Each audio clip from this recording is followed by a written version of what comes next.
virtual public hearing of the 2021-2022 Stevens Point School District Budget Meeting. Notice is hereby given at 6 p.m. on Monday, October 25, 2021. The Stevens Point Area Public School District School Board will hold a public hearing on the 2021-2022 school district budget virtually through the use of WebEx. So we will start with the roll call. Mr. Mansky. Here. Ms. Va. Here. Mr. Pope. Here. Ms. Portson. Here. Mr. Wade. Here. Ms. Scott.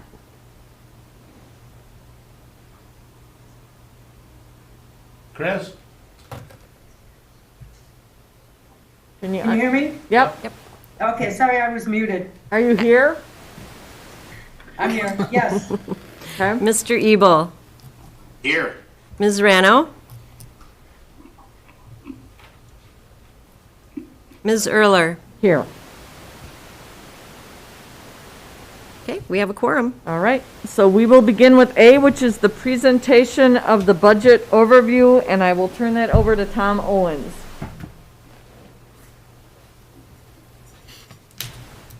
Okay, we're going to go through the what I call the budget highlights, and my appreciations to Corey for operating this thing for me. Okay, first particular slide we look at is just the 5-year budget cycle. This is a graph I put together so that makes it a little easier to follow and understand the budget process that we actually began in November of the previous year. And we follow through the allocation phase and then through the budget building phase in January through April. And in April through June, the assembly phase. And in early June, we do the preliminary budget, and then modify and adjust the budgets as we move along till we get into this phase in October, where we do the final review of the budget and the adoption of the budget and setting of the levy. Then the process starts all over again, and next month I'll be bringing some information for you on the 22-23 budget. So moving forward here, on the next slide, I like to begin with the bottom line, because what this shows you is that we have expected budget total of $141,190,985. When you add the two revenue columns up, the revenue and the levy, that'll come up to $119,036,093. The resulting levy of 39 million, just a little over 39 million, is actually a reduction of about 1.5 million over the previous year.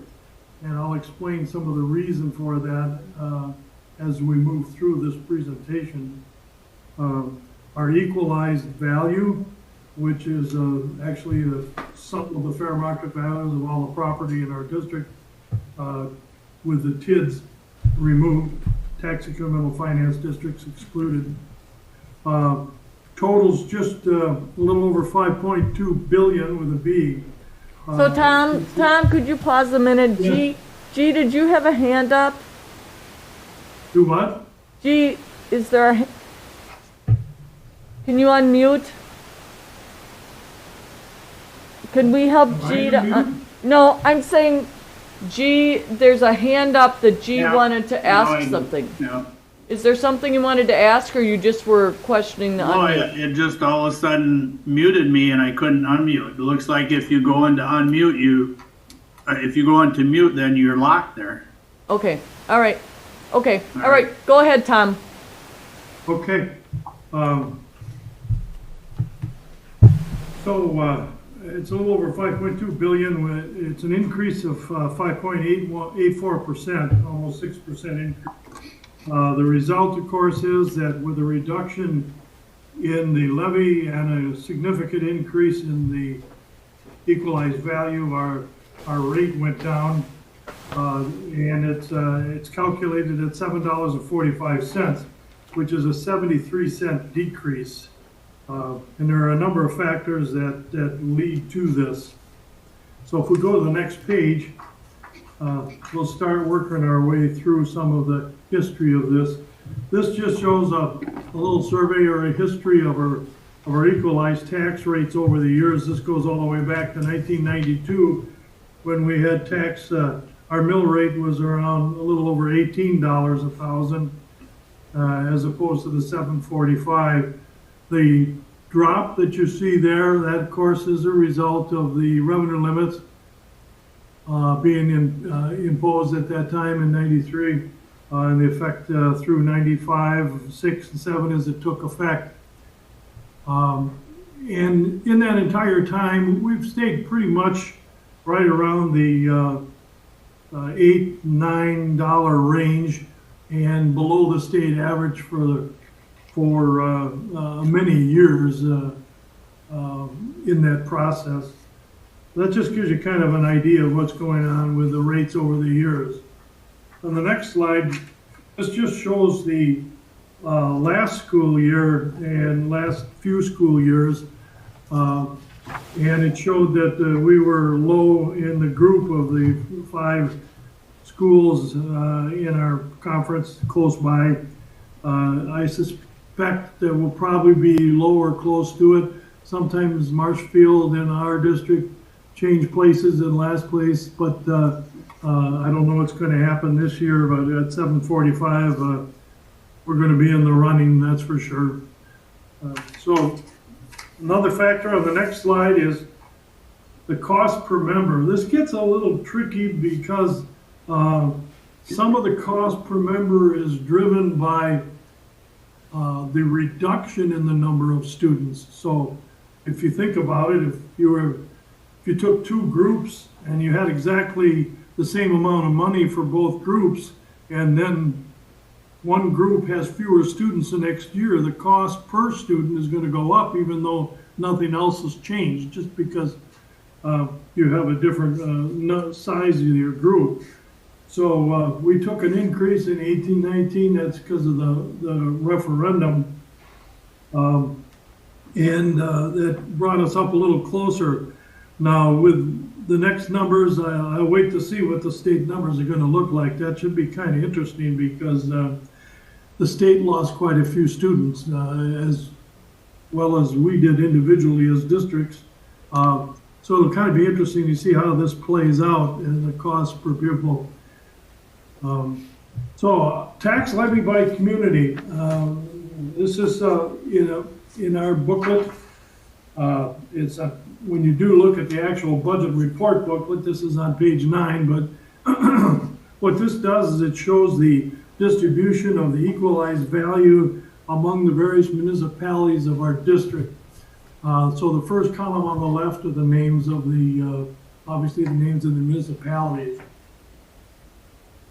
The very small column after that indicates whether it's a city, a village, or a town. And then, of course, you have your equalized value for 21, the percent of the district, the school district that the municipality comprises, and then the total levy as it's distributed on the basis of that percentage. It's interesting to note that 3 municipalities make up just about 73% of our district in terms of wealth, and that's Stevens Point, Clover, and Hull. And then there are a variety that have pieces as it goes down, of course, below that. On the next slide is the change in equalized value. This is interesting from the standpoint of it shows you the variance that occurs among the municipalities. If you think of it as a pie, the pieces of the pie, although the pie as a whole remains the same, the pieces that comprise the pie from one year to the next actually change. And this shows you that. So the first column again is the municipalities, and then whether it's a city, town, or village, the 21% percentage of the district. It shows the 20 versus the 21 equalized value and the percent change. So as a district, we had a average of a 5.84% change in our equalized valuation. You can see that it wasn't consistent throughout the district. If you look at the graph to the right, you can see some municipalities spike upward more than others. And there's a grant went below the line. They actually lost a little valuation. So it's kind of like, you know, they go up and they go down and they change, and that causes variances, of course, among the various municipalities. The next slide is the levy and the change in levies. This is a telling slide. You can see in the graph at the bottom, most of them have negative. They fall below the zero line, and there are a couple of them that actually increase a little bit. But our average is 3.7% reduction in the levy. Now, what's significant about that is that if you live in one of these municipalities, whichever one I should say you do live in, the variance from that 3.7 would kind of give you some indication about your change in your taxes for school purposes. If you are in 6 or 10% negative, you should see, you know, a decrease. If you're 1.22 plus or 1.79, you might see a very slight increase because it's further away from that 3.7 negative.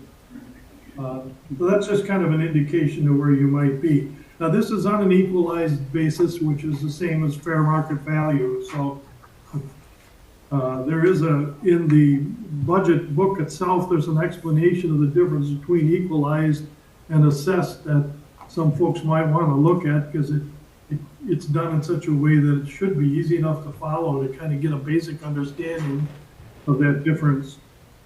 This slide talks about the voucher program and its impact on our community. The number is included already in our levy. This is not additional. Well, it's additional, but it's already provided for, included in that amount. So on the table on the left, the larger table, of course, we have our municipalities in that first column, and then city, village, or town in the second, and the equalized value of those municipalities. And when you apply that towards the bottom of the last column, which is $2,017,238, that's what we levy for the voucher system, and that's the apportionment to the different municipalities of that $2 million. So if you live in Stevens Point, you're paying $780,000 of the levy towards this. If you live in Sherry, in our district, you're paying $380 as a municipality. On the right, you see, let's say the bottom right, you see a table for the tax levy for the private schools. The first column is 2016-17, and then it drops down to 21-22. WPCP stands for the Wisconsin Parental Choice Program, and the dollars associated with that. And then the SNSP is a Special Needs Scholarship Program. In 2016-17, we were levying $339,000 for this program, and now we're over $2 million. The graph at the top is just a bar graph showing the same information I just described. The table in the middle is the distribution of the numbers of students in K-8 program versus the 9-12 program. in the Wisconsin Parental Choice Program. Now, for clarification's sake, before we go to the next slide, I want to just point out, we as a district, as is any district in the state that has voucher numbers, we are required to levy this as a part of our levy. This money goes to the state, not to us. So this is just a pass-through. The only kind of a negative thing, if I could say, about this is that it does cause our total overall levy to go up. So our overall levy that's set by the school district is in this case a little over $2 million greater than we would have levied. But I just wanted to point that out and make sure people understand that this money doesn't go to us, that that's just a pass-through, it goes to the state. Okay, other things that have happened over the years have been the open enrollment and of course our membership count. Membership count, you've probably heard the terms third Friday, and that can be confusing because there really are there's one count date on third Friday, and it says third Friday in September. That's used for the revenue limit, but there are 3 counts that come out of that. The table there shows the dates of the third Fridays over the years. Then the students in seats, we call that the seat count. Those are the actual kids that are sitting in the chairs on third Friday, or who are in the chair previous to third Friday in that same school year, and then returned after that. So they might have been ill a day or 2 before and then show up. Or they could have been hospitalized or on vacation, whatever the reason, but then subsequently did show up. That's called our seat count. The second column is called the resident membership, and those are students who are enrolled in our district and may or may not be attending our district. So that's where we get into open enrollment and some 6603s, which might be intergovernmental agreements and things like that. And then we have the third column there of membership FTE, the DPI, and that's where we take some students who are less than full-time and we modify the count so that we get a full-time equivalency. So somebody is attending half-time, they would be represented as a 0.5 instead of as a full-time student, a 0.1. And then the open enrollment on the right, this kind of shows, I think the line graphs in the bottom right is probably a little bit more effective in explaining this. The red line, or the upper line, is the number of students open enrolling out. The blue line, the number of students open enrolling in.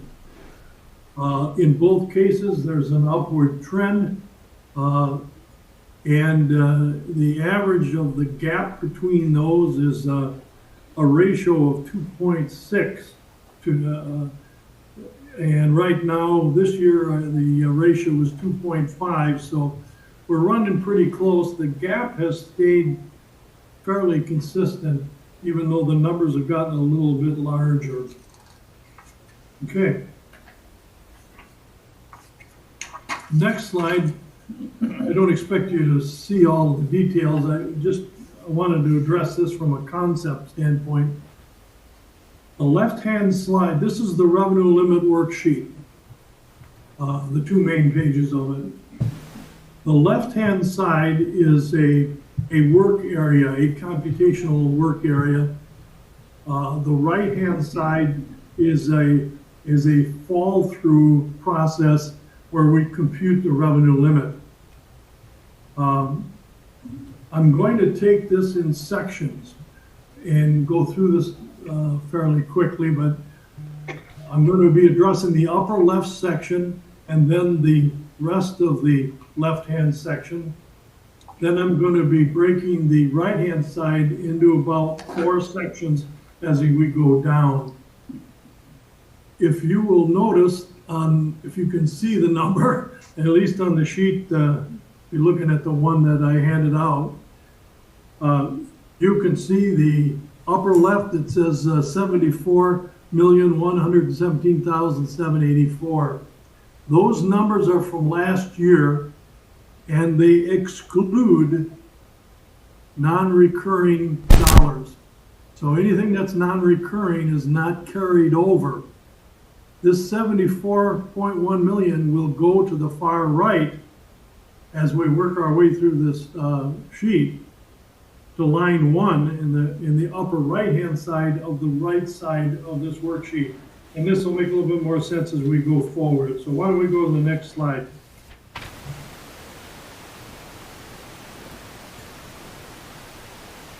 Okay, the next slide is that upper left-hand corner where I mentioned those are all last year's numbers. They establish what we begin with when we run the calculations down through on the right-hand side of the form when we get there.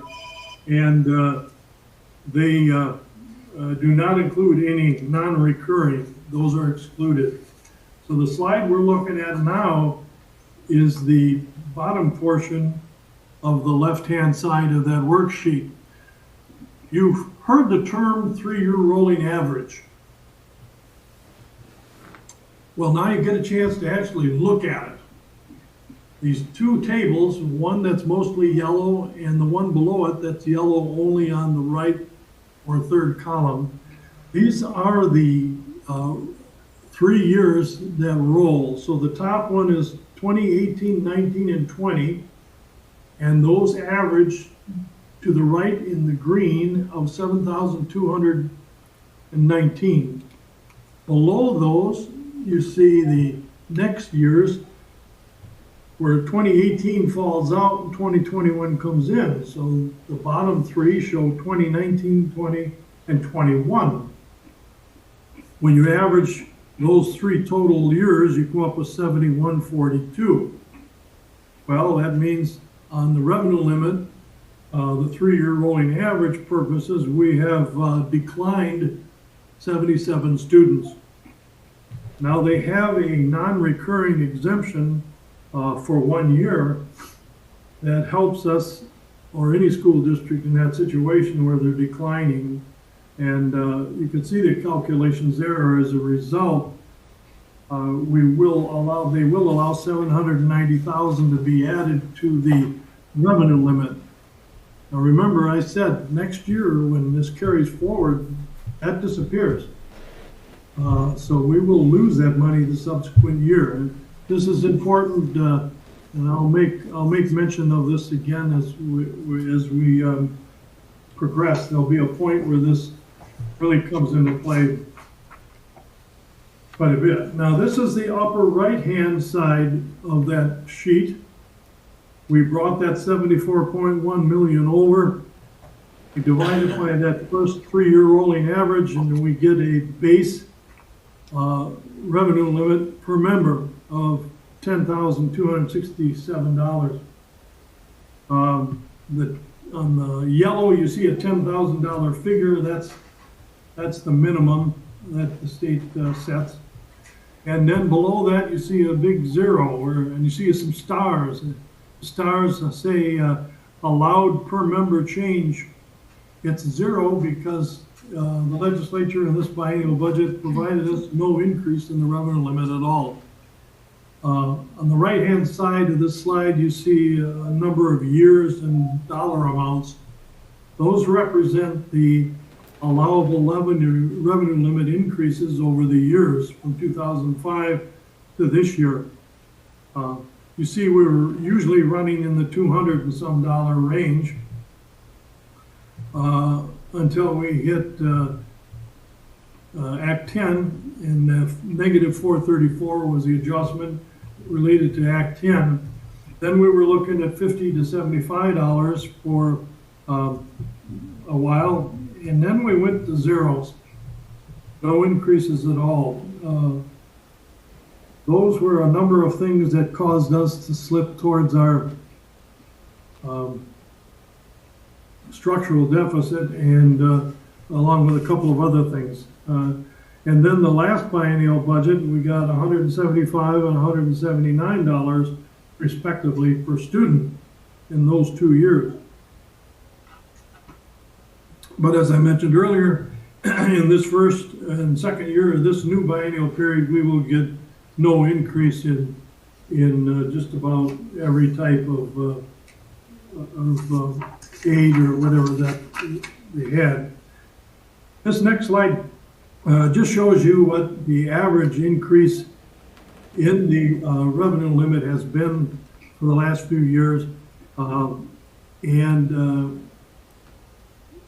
We've normally run, say in the last biennial budget period, we were running about 1.7 million.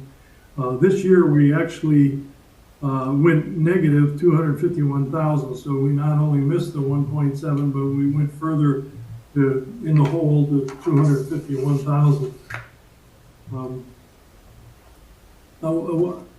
What's kind of important about that? Well, with the loss of some of these revenues and the loss of the ability to increase our revenue limit, it's important to note that you remember we passed a referendum in 2018 for $5 million to be a part of our revenue limit, recurring. It would be there. I need to point out that based on the changes in the revenue limit zeros as well as our enrollment, at the end of this school year, we will have lost 2.7 million of that 5 million of authority. So we've lost more than half of that 5 million already. So when some people talked about the referendum and what recurring meant, they thought it was permanent, but it's not necessarily always permanent. It changes based on what happens with the legislature and with our enrollment. And so consequently, while our costs have not gone down, our revenue limit authority has, and that's of course impacting us significantly. Now we're looking at the right middle section. These are recurring exemptions. This is why I had brought that topic up. The only recurring exemption we have is a transfer of service, and that's a small dollar amount dealing with some issues that the state allows us to claim when services come to us from other governmental agencies that we then have to provide. So move on to the next slide, please.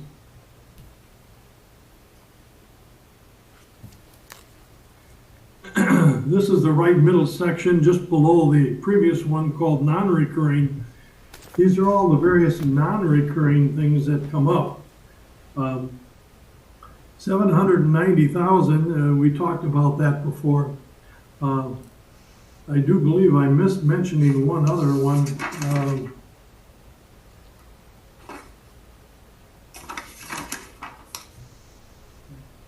Yes, I did.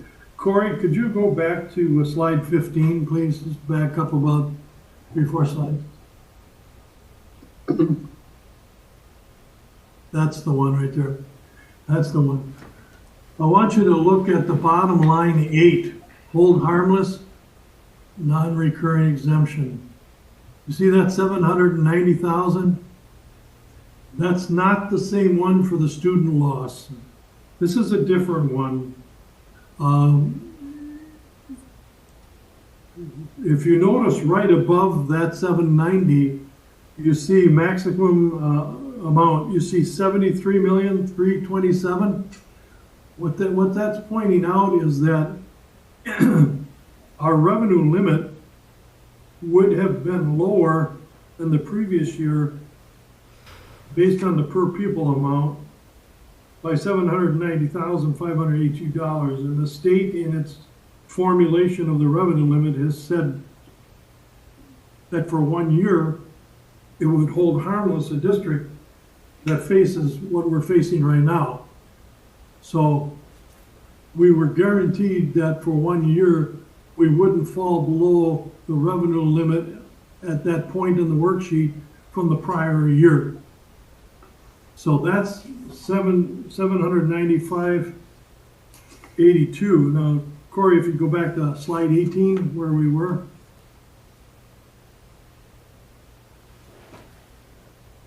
This is 795.62. There's a $20 difference, but this is from the declining enrollment. This is from the 77 students that declined from the previous year. So the combination of the two, is about 1.9 million, and that's going to disappear after next year. And that's part of this 2.7 million that I talked about. Below that, you have an energy efficiency thing, which is going to be there for a few years. That's to help pay off the principal and interest of the information that for the energy exemption at that time. There's a small amount of refunded tax money, $194.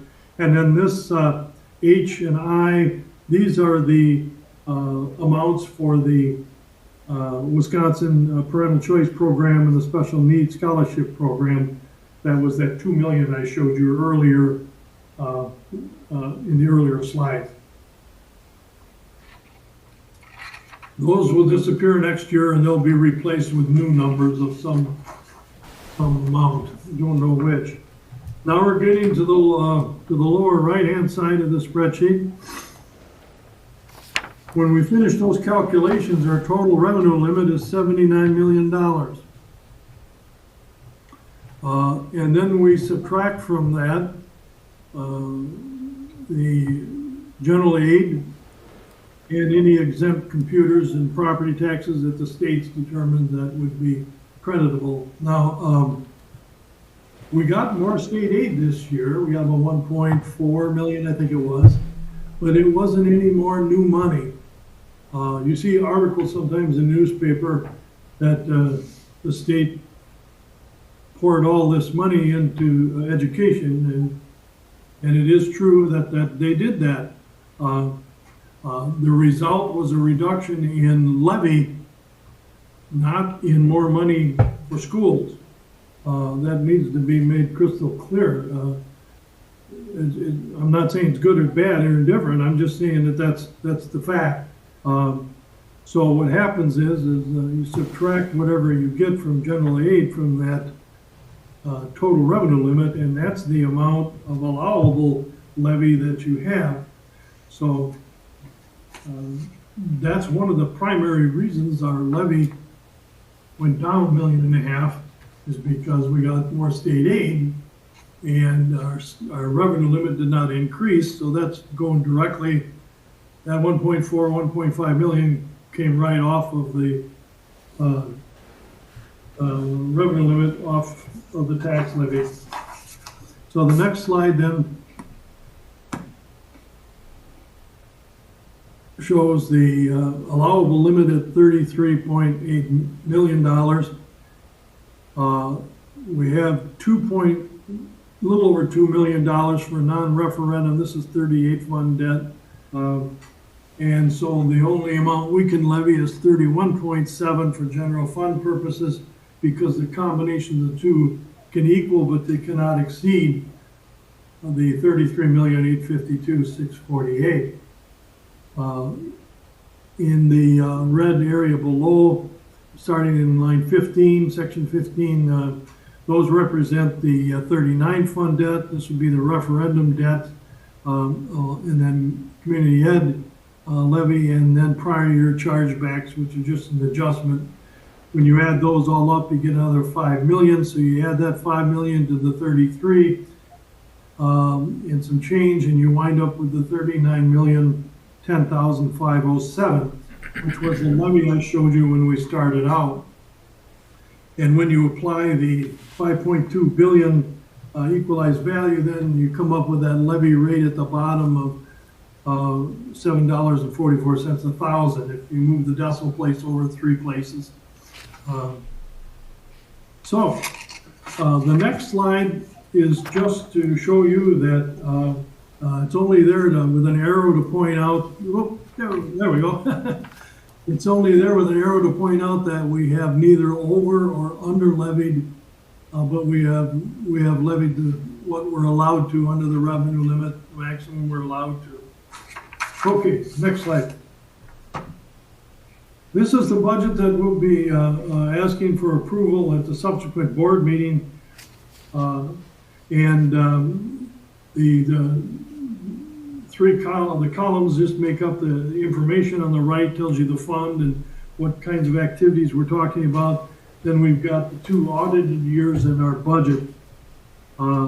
As you see in the middle of the top box, the revenue we're talking about for 21-22 is $90,383,867, and the total expenditures total $93,158,381. So we have a deficit of 2.7, just under 2.8 million, and that can be tracked to, of course, our shortfall this year in revenue limit authority. Then as you move down through here, we've got, of course, our special projects funds. Usually this contains 21 and 27 fund. They're usually in balance, but there can be some variance because of the 21 fund. The debt service fund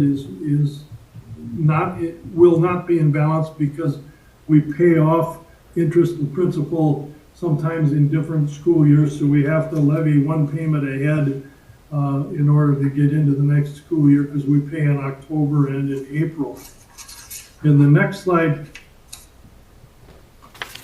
we're going into our capital projects, which is our construction, and we estimate about $14,000 in interest. Interest is pretty weak nowadays, plus our balance is considerably less than it was in the previous years, and probably somewhere around 18 million in expenditures. Our food service is in balance at 3.1 million, and then community services is running in balance at 570,000. And then we get down into the summation page, which shows our gross total expenditures of 141 million.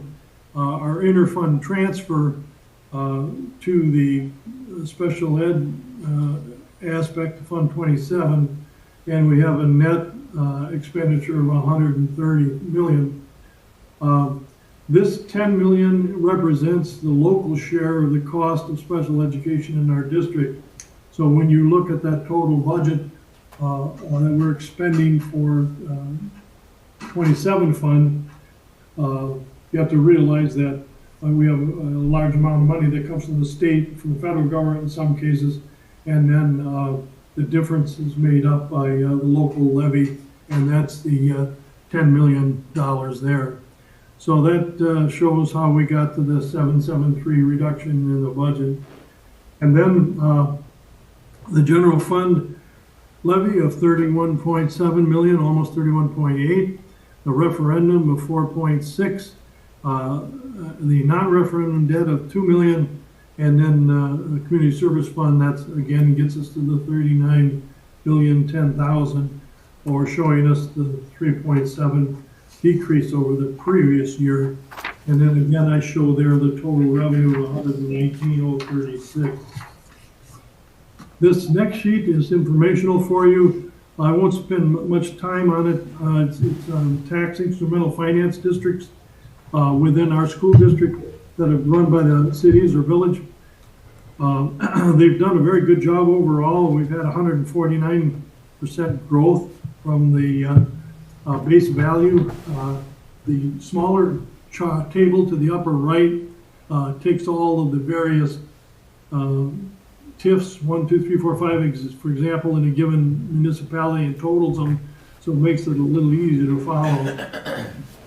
And then the graph there just shows some of the changes in a graphic format. And that brings us back to where we started, and it kind of explains then how we got to where we got to, how the levy came to be, how the rate came to decline, and how we came up with a 745 levy rate, and it went down.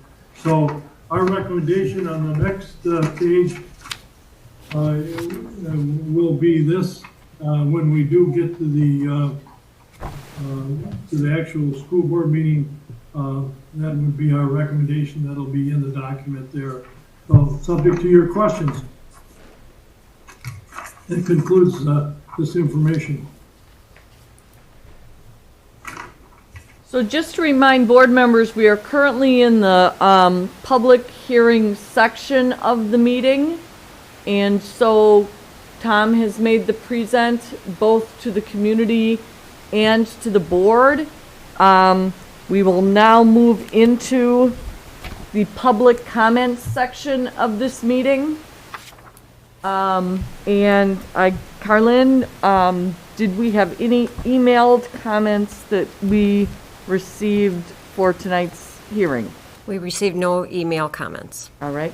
We also are set up this evening to have people come in through the phone to be able to be part of our meeting. Did we receive any requests by members of the public to speak at this public hearing tonight? We did not receive anyone. I don't believe there's anyone waiting. There is not. So we have no email comments. We have no one in the public queue for comments. And so I'm looking for a motion to adjourn the public hearing. Can we ask questions now before the No. next meeting? Not until the board meeting, G. Okay, This is the public hearing section. It's only for members of the public. okay. So I'm looking for a motion to adjourn the public hearing. So moved. And who was that? Was that Barb? Yes. All right, motion by Barb. Not everybody's up on the screen, so I can't see everybody. Do I have a second? Second. And that's by Chris. So a motion by Barb, second by Chris to adjourn the public hearing. All those in favor with aye? Aye. Aye. Any opposed with nay? Motion carries. So we actually are past the 6:30 time for the board to start. So we're going to go ahead and jump right into the Monday, October 25, 2021 virtual special school board meeting. I will note with the access to meetings due to the public health emergency, the need to limit gatherings, we continue to encourage members of the public to attend school board meetings remotely. Right now, in reality, I'm the only board member here. All the rest of our board members are also attending remotely. We will move into the meeting opening and roll call. Ms. Va, Here. Mr. Pope, Here, Ms. Portson, Here. Mr. Wade, President. Ms. Scott, Here. Mr. Ebel, Here. Ms. Rano, Mr. Mansky, here. Ms. Erler. Here. We have a quorum. All right, we will stand for the Pledge of Allegiance. I pledge allegiance to the flag of the United States of America and to the republic for which it stands, one nation, under God, indivisible, with liberty and justice for all. We will move into item 5, which is business services, and it is approval of the 2021-2022 budget and levy. And I am looking for a motion to get this on the floor, and then we can have discussion and questions. So the first motion I'm looking for is to approve the 2021-22 budget as shown on pages 12 and 13 of the 2021-22 budget report for expenditures of all funds at $141,190,985 and revenues for all funds at $119,036,093. Do I have a motion? Move to approve, Jeff. Do I have a second? Second, Mike. So a motion to approve and a second by Mike. So we now have the motion on the floor, and now it is open for board members to ask questions of Tom, Craig, etc.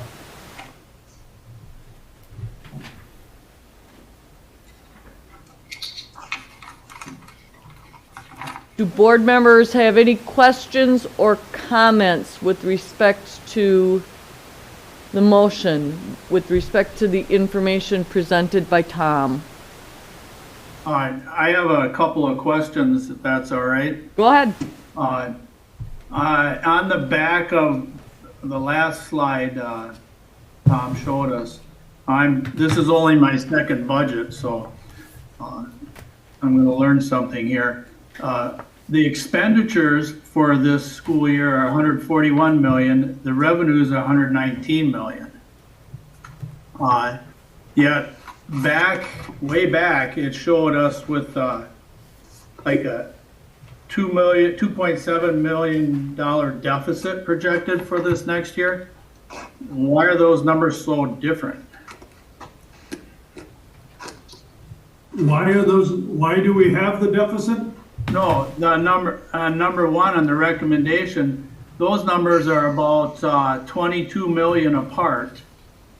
But on the slide on page 12, we noted a 2.774 deficit. What are you comparing that to? You said the other page. What page are you talking about? It's page 12 of your budget report. Page 12.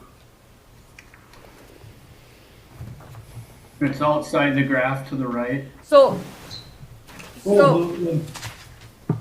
Yes, page 12, okay. Yeah. so G, I think one number reflects the general fund. One number reflects the overall, all funds. So what are we actually in the hole then? 2.774 or the difference on the recommendation on the last page? You're approving the recommendation.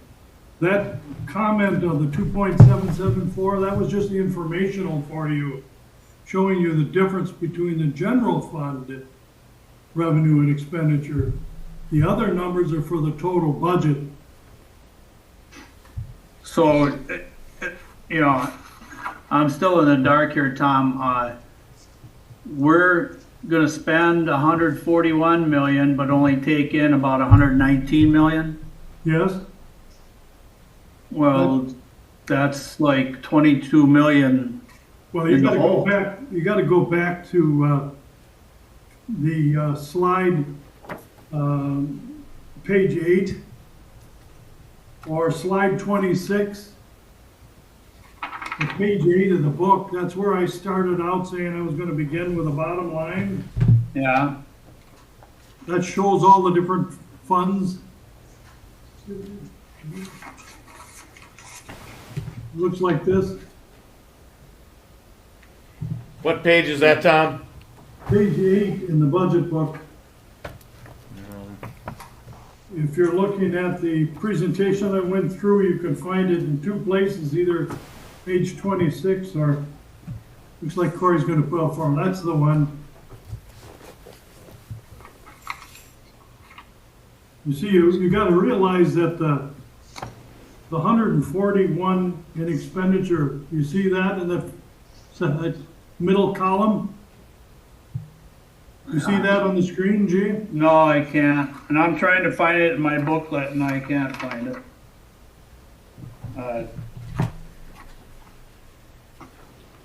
G, it's Oh, page. here it is, yes. here it is, I got it. okay? This is a total of all funds. 141 million, Yeah, okay? And then you've got the revenue and the tax levy. This is the revenue for all funds that combined equals 119 million. You gotta remember that there's a big difference. For example, in the capital, we're expending 18.9 million, but only bringing in $14,000. But that's supposed to be that way. So, yeah, we're going backwards about $18 million, what we're supposed to, because we're paying for the project to be completed. is that difference in 22 million? Then, where does that manifest itself? Is that coming from the loan that we took out? Is that what that means? That's coming from the fact that we're paying the referendum money. We're paying for the construction. Yeah. And that's loan, money that came from, the loan that we took out to build those buildings, correct? That's from the bond sales. The loan is being, some of that is in Fund 30. That's where we pay the debt, the mortgage, if you will, principal and interest. So there's about a $800,000 difference there, and a little more.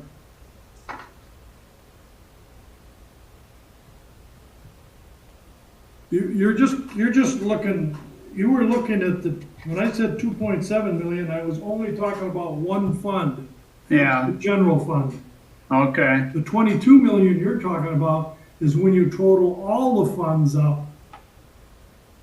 That there are different, we're supposed to be short in some of those funds because we're paying things off, and it's supposed to work that way. well, can I ask I'm trying to put this in a reference of, something that I might understand is, Sure. Tom, are we, and I don't know how to say this, are we going to be in the hole at the end of the year? Are you predicting that we're gonna be in the hole or that we're gonna be all right? I'm not sure what I see. With respect to only the general fund, I'm only talking about one of them now, the big Yeah. one, general Yeah. fund. If everything goes exactly as the budget says, we would be in the hole 2.7 million. Right, And by in the hole, I mean, we would have a negative change in equity. We would reduce our fund balance by 2.7. Now, what will actually happen, I don't know. yeah, Still, there's so many variables, of course.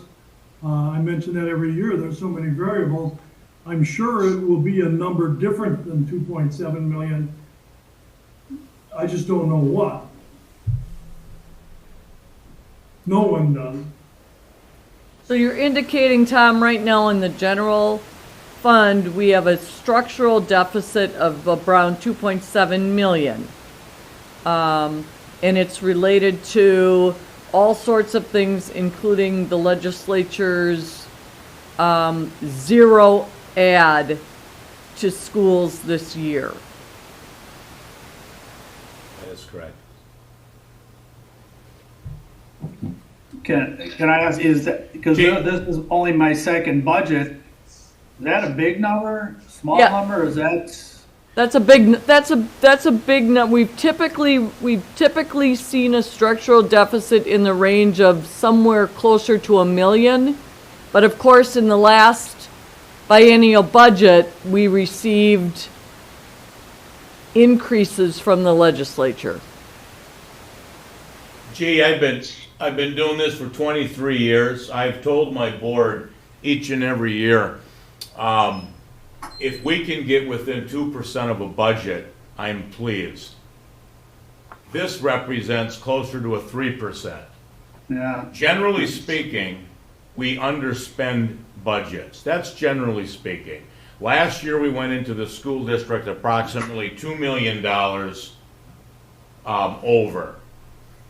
And in fact, we actually put money back into the fund balance. And of course, that was because of the number, because of COVID, the money received from the federal government. The biggest issue this year is we're not seeing an increase of additional revenue from the state of Wisconsin. So 3% is, like Meg said, since I've been here, other than the referendum year, we've always had a deficit. I don't believe, however, we always ended the year in a deficit. Generally speaking, we tend to estimate expenditures high and revenues low. We tend to be conservative. I'm still going to go back, G, to the other figures you're talking about as it relates to all funds, the 140,000 versus the 120, or the 140 million versus the 120 million. I'm feeling you're still uncomfortable with that. At the end of the day, we are not going to be $20 million over. That has to do with the sale of the bond and all of those things Tom was talking about with construction. So, and then at one point, you said there were money we're getting this year that would lose next year. I think it was in the rolling averages. So, I mean, if you can characterize this for people like me that have a hard time understanding the budget, is this fairly normal? Is this something to be alarmed about, or saying this is not good or it's good? It's not something to be alarmed about or panic over. No, it's something to be aware of, and we have to be careful going forward as to what we do. An oversimplified way of explaining that 2.7 million deficit is to say we had $1 million structural deficit going into this, and the state didn't provide 1.7 million in new revenue limit. There's your 2.7 right there. It's going to be interesting to see what happens next budget, because this same time next year, I would not be at all surprised to see this deficit get larger, because that's the second year of the biennial budget. We're going to be missing another 1.7 million. Which they should have provided, usually have provided. And we've lost revenue limit authority going from that original 5 million. So it's an indication of some tough times coming, and unless we find a way to increase our operating funds, we're going to be behind the 8 ball, and then it's going to start to be, by year 3 or 4, it's going to start to get critical then, G, because then we've either got to go to referendum pretty soon to have an operational question to increase our budget, or there's going to have to be some dramatic cuts, which is going to change the landscape. And as you've seen in our numbers, we're not a high spending district, and our levy rates have been very low for many, many years. Our taxpayers, even with the 5 million that we put in 2018, have been getting a heck of a deal. Heck of a deal. We've been very responsible with what we've done, and they're certainly not overtaxed with respect to comparison of our neighbors, etc. That being said, there's going to be quite a what we call a budget cliff coming up in another biennial period, and I don't see the legislature making up all of this difference, giving us a whole bunch of money. Well, Tom, do you talk to other business managers, I'm sure, in other districts from time to time? Yes. What do they see? They have higher levies, but I don't know. What do they see in their budgets? Are they looking at a cliff also, or? Yes, most of the state is going to face a cliff, because if you remember, the legislature did not provide increased funds because of COVID funds. but COVID funds disappear.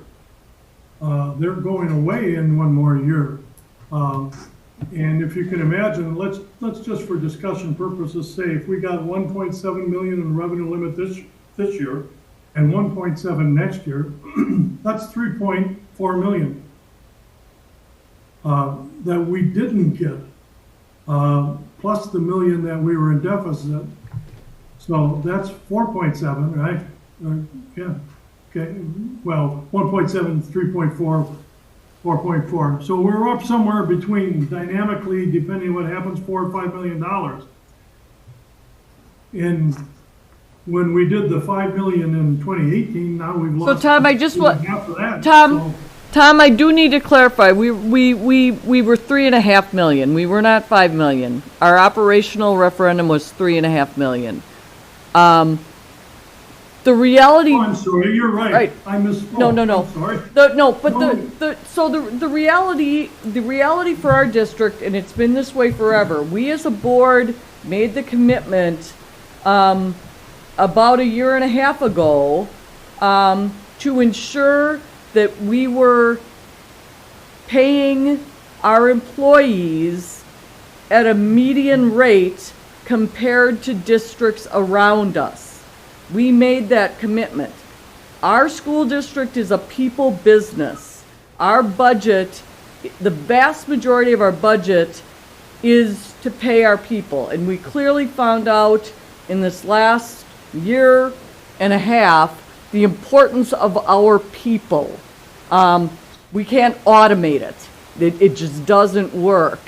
But we are a district that forever has tried to do our best to pay our people median with those districts around us with significantly less revenue because our rate is lower.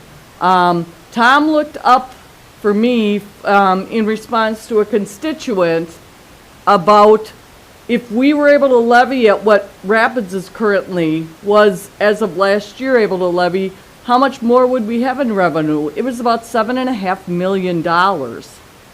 So the bottom line is, and it's really important, our board understands it and our community understands it, we are doing our best to do more with less. And you can only do that for so long, which is why our district went out for a $3.5 million operating referendum several years back because we couldn't do it anymore. And Tom is exactly right. If we want to continue to be competitive with what we are providing to our staff to recruit, retain, and encourage them to continue to be part of us, we as a district and as a community will likely be looking to another operating referendum. And the fact that the state has not added any dollars to the budget this year or next year makes that even more important. I mean, that moves up that timeline. We would have been better off not receiving the ESSER funds, ESSER 1, 2, and 3, because those are one-time dollars, and granted, that's a lot of money. That said, I believe the state thought there was a windfall of money, and there was a windfall of money, but it was one-time dollars. We would have been better off not receiving that and receiving additional dollars in the state budget that would have increased our revenue authority, because that builds from one year to the next. And as Tom said, many school districts in the state of Wisconsin, if not most school districts in the state of Wisconsin, are going to be experiencing something similar. It's an unintended circumstance, I believe, or consequence of all those ESSER dollars. Which unfortunately the federal government, when they came forward to provide them, specifically indicated that it wasn't to supplement. It was to support the increasing needs that we are all seeing as school districts in terms of our students. and staff. So, so this year, the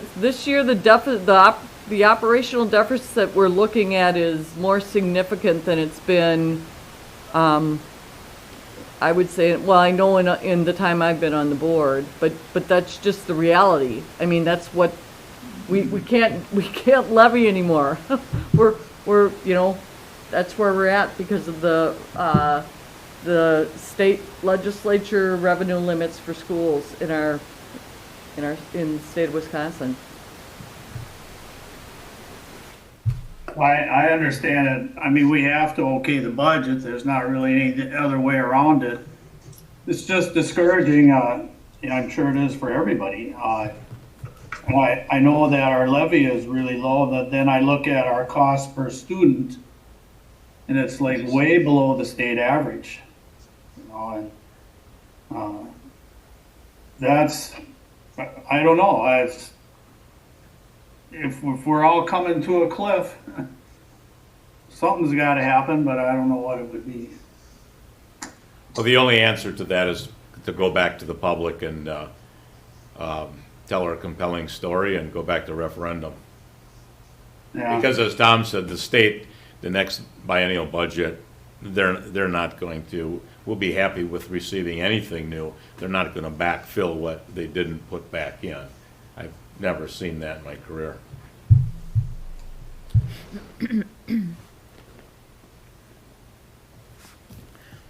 G, do you have any additional questions, or are there any other board members who have any questions with respect to the presentation by Tom or the motion? No, I don't have any more. Thanks for answering the questions I had. Are there any board members with questions? Hearing none, I'm going to go ahead and ask Carlin to call the roll. Mr. Wade, Yes. Ms. Scott, Yes. Mr. Ebel, Yes. Mr. Pope, Yes. Ms. Portson, Yes. Ms. Rano, Ms. Va, Yes. Mr. Mansky, Yes. Ms. Erler. Yes. Motion passes. I am now looking for a motion to approve and set the 2021-22 levy at $39,010,507 and to authorize administration to disseminate the appropriate levy certifications. Do I have that motion? So moved. Motion by Scott. Do I have a second? Yeah, second, Jeff. Second by Jeff Ebel. So there's a motion and a second on the floor. Any discussion or questions with respect to that motion?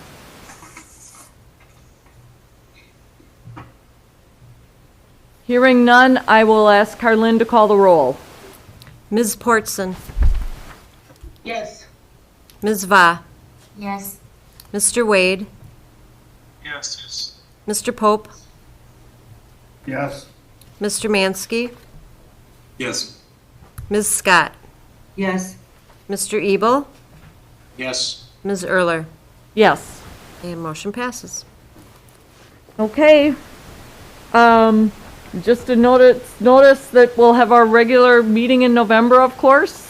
I am now looking for a motion to adjourn. Move to adjourn. Motion by Ebel. Who's the second by? What was it? Is there a second? Second. I'll take Second by Mansky. All right.